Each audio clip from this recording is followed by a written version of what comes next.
channel. If you haven't already done so, please consider subscribing by smashing that subscribe button below. Redbox Entertainment Inc. has had its shareholders vote, and they have approved the merger, the acquisition of Redbox Entertainment by Chicken Soup for the Soul.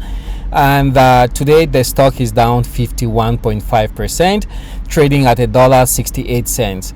Chicken Soup for the Soul is a company that runs streaming services like Crackle, and so basically the deal is done and might close as soon as tomorrow, Thursday the 11th of August 2022.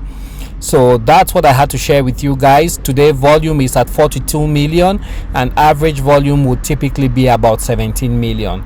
We have barely a minute to the closing bell.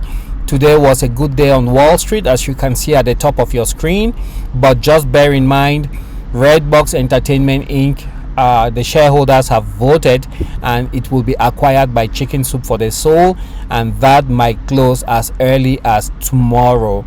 We are now in the aftermarket, and the stock closed at 52% down, at trading at $1.65 a share. Market capitalization 76.2 million. Thank you for your time, and let us know your thoughts on this acquisition. Thanks and bye.